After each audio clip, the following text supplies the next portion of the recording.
but that's okay. We're gonna keep it warm in here, right? Yeah. In time for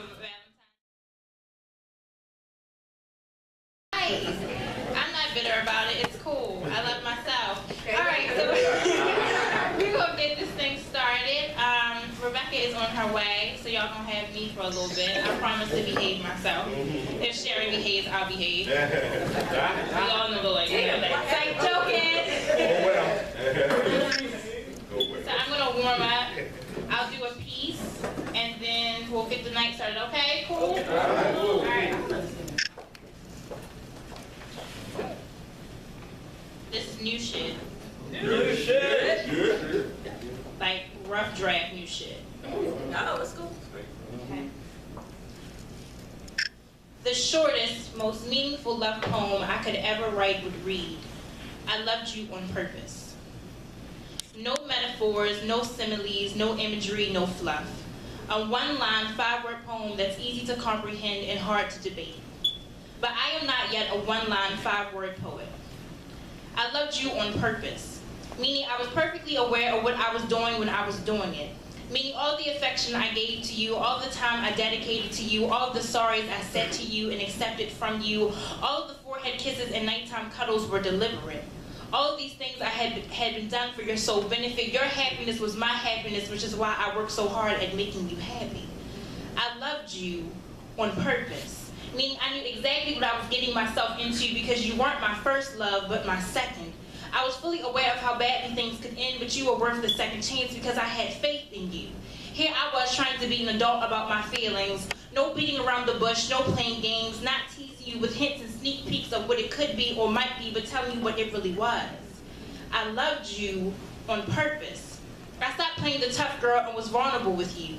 Got naked for you, not just physically, but emotionally and mentally and spiritually. I trusted you enough to be my complete and utter self with you. I held nothing back from you, knew that with every new secret I told you, more of my wall came crumbling down.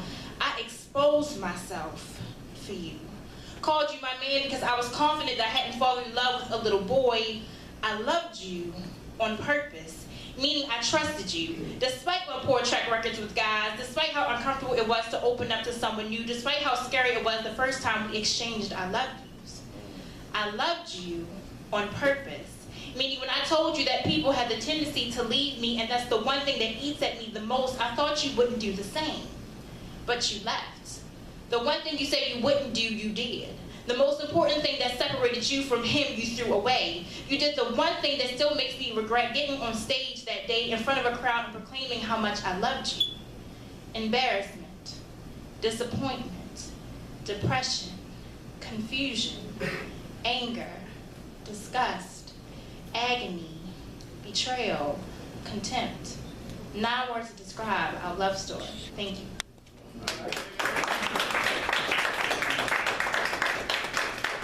The bread is not bitter. I ain't bitter. I'm still gonna wear red on Valentine's Day or whatever. Okay, so now that I've warmed the space up, the first open mic artist of the night is a gentleman by the name of Breezy Brisk. Apparently this is his first time at Verbatim, so I'm so excited. Yes! So everybody give a warm round of applause as he makes his way up to the stage.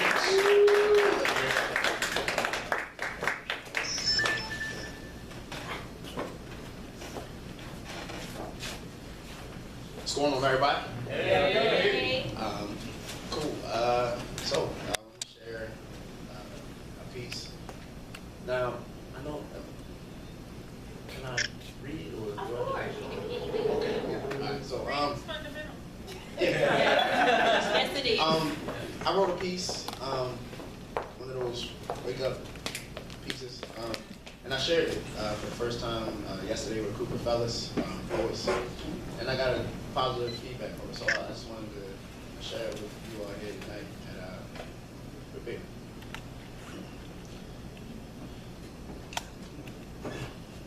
How weak are we as men that we would sell our brothers and sisters into slavery on multiple occasions? From Egypt to Africa to poverty-stricken hoods, we give our people the impression that they're no good. Black kings, would you die before being stripped from your kingdom, or would you graciously be escorted into poverty? What are you a leader of? Learning and education, or you a dope boy pimp, a leader of prostitution. So you go ahead and sell an ounce or two, a pound or a key. Sell a body or a child, weaken the greater we. Do you understand our slavery? Your unchained mentality, quick to send your blood to an eternal sleep. Sacrifice the lamb because you suckers are just sheep for a whip of the tongue. Leaving scars deeper than the gun. Pick a nigga fun. Pick a ninny run.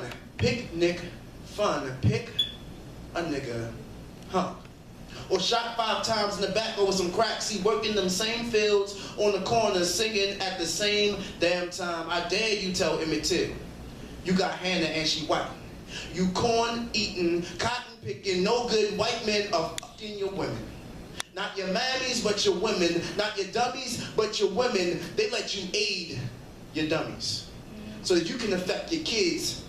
But how do you fight it when you want to live? Unequally equipped, that they destroyed your education, destroyed your Harlem, demeaned your Renaissance. You are now the problem. So they create cages to tame you beasts, contain you beasts. They're afraid of you beasts, you powerful mammals that once plowed fields, you athletic hunters that once hunted down meals, you wise owls that once mapped the stars. Do you know who you are? Niggas, do you know who you are? Niggas, do you know who you are? Or are you still mad at your father that he hurt you that bad when he sold your birthright, that you chose to sell your brother into the same sin that we commit again and again? Thank you.